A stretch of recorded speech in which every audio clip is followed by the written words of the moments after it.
Hello, John Talley here with boats.net. What is rigging? Well, according to Webster, it is lines and chains used aboard a ship, especially in working with sail and supporting mast and spars.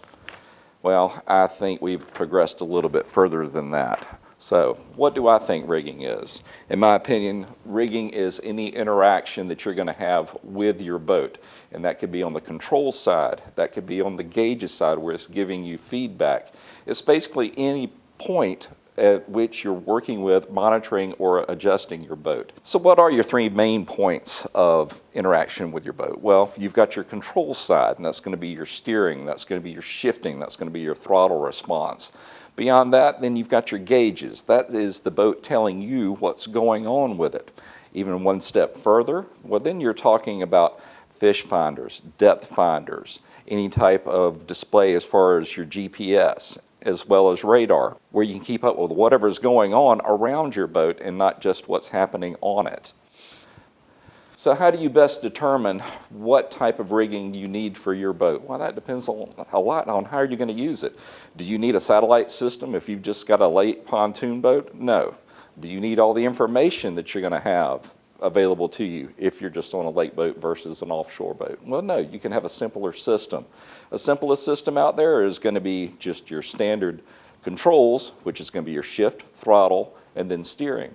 To that, you'd want to add, well, RPMs. Well, then I need to know, is my boat running as it should? Well, I need to know oil pressure. Then I also need to know engine temp. That is what you need just as a basic. Now, if you're actually going to go offshore, you need more information for your boat, and you may need more controls, as in I need to be able to control it downstairs as well as up on a flying bridge. And that makes the control side a little bit more complicated. Now, how do you actually determine what you're going to need to do that? Well, in that case, Yamaha has a fantastic catalog, and we've actually incorporated it into the website at boats.net. And what it will allow you to do is to determine what type of boat, what type of application that you're using, and then you can drill down and pick out the different equipment that you're going to need for your application. Let's do an example. Let's say you've already determined which controls you want to use for your outboard application. The next thing you need to determine, well, is how long does the cable need to be? Well, the rule of thumb is to measure from the control, unobstructed, all the way back to the center line of your outboard, and then add 4 feet. Now, at that point, you want to round up to the next highest length of cable that's available from Yamaha.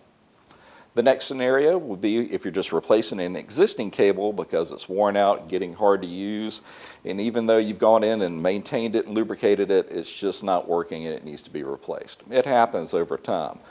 The simplest way to do that is just to line it up and measure it tip to tip and take that measurement and go in and order your part. Or you can look on the side of the sheath and there should be an existing part number. Take that part number, cross-reference it, and then order the new equivalent of it. It's just that simple. Now, that was just on the control side. Let's say you're having an issue with your feedback side, and we're talking about gauges here. That could be the actual gauge cluster itself, and it could be the actual harness in between the instrument panel and the engine itself. It's going to be roughly the same length that you determine for your control side. You can apply that on your cabling side for your gauges. On the gauges side, it is a wide range, and as I mentioned earlier, it depends on what your application is. If you're on the lake, you're not going to need as much information as you would, say, if you were going offshore. But you will want to at least have the basics. You're going to want RPM, you're going to want engine temp, and you're going to want oil pressure, as well as time on the engine so you can keep up with the maintenance that needs to be performed on it.